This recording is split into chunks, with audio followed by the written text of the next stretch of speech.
এই গণ অধিকার পরিষদ বানের জলে ভেসে আসা কোনো রাজনৈতিক দল নয়।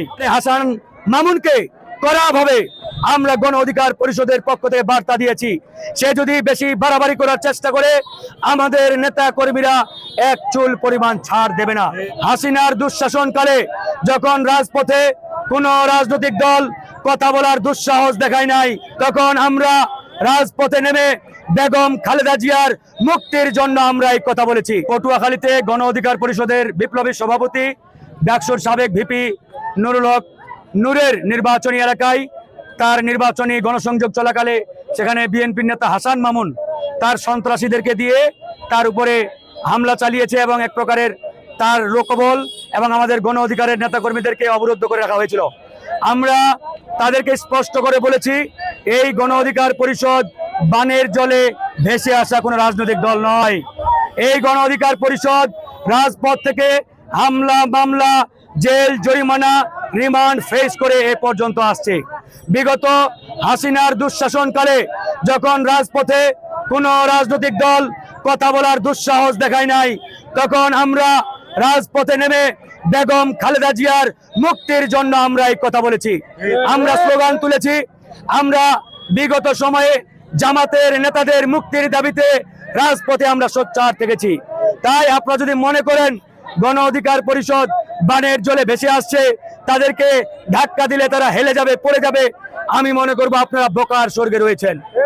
আমরা স্পষ্ট করে বলছি, আমরা কারো রক্ত চক্ষুকে ভয় পাই নাই এবং ইনশাআল্লাহ ভবিষ্যতেও কারো রক্ত চক্ষুকে তোয়াক্কা করে এই গণ অধিকার পরিষদ রাজনীতি করবে না।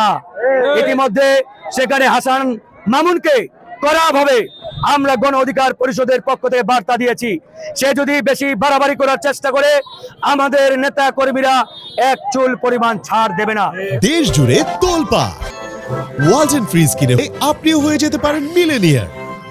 ইতিমধ্যে গণ অধিকার পরিষদকে নিয়ে নানা রকম মুখরোচক কথা সোশ্যাল মিডিয়া গণমাধ্যমে আপনারা শুনতে পাচ্ছেন যে গণ অধিকার পরিষদ অমুক দলের কাছে বিক্রি হয়ে গেছে, তমুক দলের কাছে বিক্রি হয়ে গেছে। এগুলো স্রেফ গণ অধিকার পরিষদের ইমেজকে ডাউন করার জন্য, আমাদেরকে পরিকল্পিতভাবে ডাউন করার জন্য ছড়ানো হচ্ছে। হাসিনার আমলে বলা হতো এরা হাসিনার কাছে বিক্রি হয়ে যাবে, এরা হাসিনার নির্বাচনে অংশগ্রহণ করবে ইত্যাদি ইত্যাদি। কিন্তু আপনারা দেখেছেন গণ অধিকার পরিষদ হাসিনার পাতানো নির্বাচনে যায় নাই। আমাদেরকে অফার দেওয়া হয়েছিল, আমাদেরকে 10টা আসন, প্রত্যেকটা আসনে 3 কোটি টাকা করে বরাদ্দ নির্বাচন করার জন্য। আমরা তারপরেও হাসিনার পাতানো বিনা ভোটের ইলেকশনে যাই নাই। 40 বছর এমপির চেয়ারে থাকা সত্ত্বেও এই হরিপুরের 70 থেকে 80 ভাগ রাস্তা আজও কাঁচা, বর্ষাকালে চলা যায় না। এর কারণ যারা এলাকায় দায়িত্বে ছিলেন এরা আসলে ওই চেয়ারে বসে জনগণের অর্থ লুটপাট করে বিদেশে গাড়ি বাড়ির মালিক হয়েছে, জনগণের টাকা লুটপাট করে, চুরি করে, ডাকাতি করে বিদেশে হাজার হাজার কোটি টাকা পাচার করেছে। আর আমার এলাকার জনগণ ঢুকে ঢুকে মরছে। হয়েছে এই ঘটনা। এই জন্য বন্ধুগণ, ভাইয়েরা আমার, আপনাদেরকে এখন দায়িত্বশীল হতে হবে।